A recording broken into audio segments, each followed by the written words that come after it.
Hi friends, welcome back to our little cherry YouTube channel. So ನಾವಿವತ್ತು ಒಂದು travel ವ್ಲಾಗ್ನ update ಮಾಡ್ತಿದ್ದೀವಿ. ಏನಂದರೆ ಇವತ್ತು ಸಂಡೇ ಆಗಿರೋದ್ರಿಂದ ಒಂದು ಒಳ್ಳೆ ಪ್ಲೇಸ್ಗೆ ಪ್ಲ್ಯಾನ್ ಮಾಡಿದ್ದೀವಿ. ಮೈಸೂರು ಹತ್ರ ವೇಣುಗೋಪಾಲ ಸ್ವಾಮಿ ಟೆಂಪಲ್ ಅಂತ ಹೇಳಿ.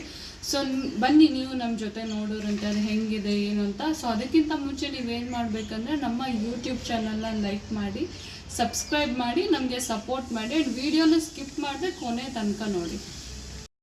ಹಾಯ್ ಫ್ರೆಂಡ್ಸ್, ನೋಡಿ ಇವಾಗ ನಾವು ಹೊರಟಿದ್ದೀವಿ. ಇದು ಬ್ಯಾಂಗ್ಳೂರಿಂದ ಜಸ್ಟ್ 117 ಕಿಲೋಮೀಟರ್ ಆಗುತ್ತೆ ಅಷ್ಟೇ. ನೋಡಿ ಎಷ್ಟು ಚೆನ್ನಾಗಿದೆ ದೇವಸ್ಥಾನ. ಇದು ನನಗಂತೂ ತುಂಬ ಇಷ್ಟ ಆಯಿತು. ಇದು ಟೈಮಿಂಗ್ಸ್ ಅಂತ ಏನಿಲ್ಲ, ನಿಮಗೆ ಬೆಳಗ್ಗೆ 9:30ಇಂದ 6:30ವರೆಗೂ ಇರುತ್ತಂತೆ. ಸೊ ಆಮೇಲೆ ಇದು ಹೆಂಗೆ ಅಂದರೆ ಸುತ್ತ ನೀರಿರುತ್ತೆ, ಮಧ್ಯದಲ್ಲಿ ದೇವಸ್ಥಾನ ಆ ಥರ. ಇದು 12ನೇ ಶತಮಾನದ ದೇವಸ್ಥಾನ. ಅಂದರೆ ಒಂದು ಕೃಷ್ಣನ ವೇಣುಗೋಪಾಲ ಸ್ವಾಮಿ ಅಂತ ಏನು ಹೇಳ್ತೀವಿ, ಅದು ವಿಗ್ರಹ ನೀರಲ್ಲಿ ಮುಳುಗಿತ್ತಂತೆ. ಸೊ ಅದನ್ನು ತೆಗೆದು ಹೊಸದಾಗಿ ದೇವಸ್ಥಾನನ ಕಟ್ಸಿರೋದಿದು. ತುಂಬ ಚೆನ್ನಾಗಿದೆ. ಒನ್ ಡೇ ನೀವು ಫ್ಯಾಮಿಲಿ ಎಲ್ಲ ಪ್ಲ್ಯಾನ್ ಮಾಡ್ತೀನಿ, ಫ್ಯಾಮಿಲಿ ಜೊತೆ ಹೋಗಬೇಕು ಅಂತ ಹೇಳಿದ್ರೆ ಈ ಜಾಗ ನಿಮಗೆ ತುಂಬ ಚೆನ್ನಾಗಿ ಸೂಟ್ ಆಗುತ್ತೆ. ನೋಡಿ ಅದು ನೀರ್ದು ವೇವ್ಸ್ ಎಲ್ಲ ಎಷ್ಟು ಚೆನ್ನಾಗಿ ಬರ್ತಿದೆ. ಮತ್ತು ನೀರಲ್ಲೆಲ್ಲ ಆಟ ಆಡ್ಬೋದು ಇಲ್ಲಿ. ಅದಕ್ಕೆ ಅಂತಲೇ ಸಪ್ರೇಟು ನಿಮಗೆ ಜಾಗ ಇದೆ.